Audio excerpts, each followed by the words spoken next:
On November 16, 2020, Merced County announced that it was moving back to a more restrictive COVID-19 tier immediately. Greetings, everyone. This is the Gardening Snail of Livingston, California, just trying to keep residents informed and local government as honest as possible.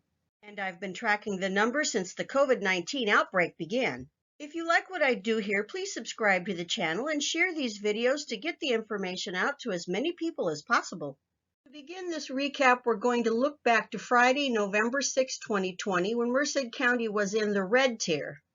The 7-day positivity rate was 4.1%, active at 517, and deaths at 164.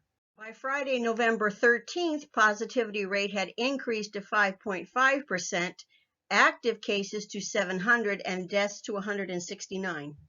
On the 16th, the county released its press release about the county moving back to a more restrictive tier.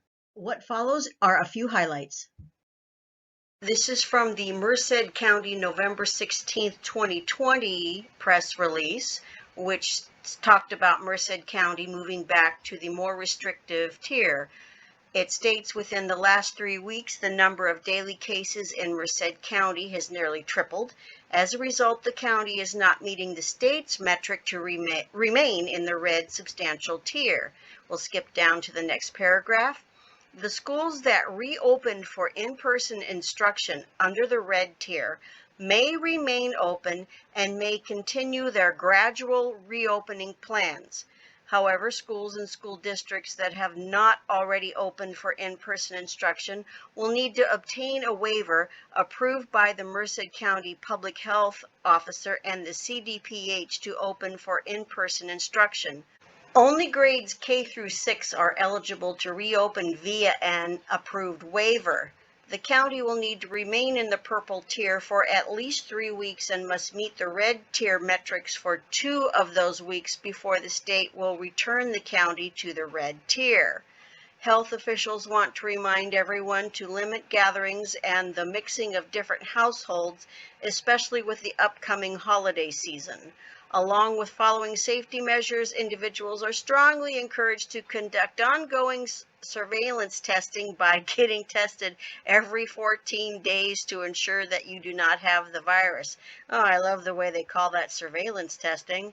Anyway, the local and state mandate to wear a cloth face covering is still in effect. Here we have their proposed safety instructions. Skip down a little further, add some links on where you can find the complete list of authorized businesses and activities, and down to for more information, please visit the website. By Friday, November 20th, 2020, the positivity rate had risen again to 6.8%, active cases to 1,004, and deaths to 176. Over the course of the entire outbreak, the death rate as a percentage as of Friday, November 20th is currently hovering between 1.63 and 1.60%. In cases by age range, the largest percentages are in the 18 to 34 and 35 to 49-year-old age range. This table shows how the positive cases by community increased each week from July 17th through November 20th. And this one shows by how many new cases each week.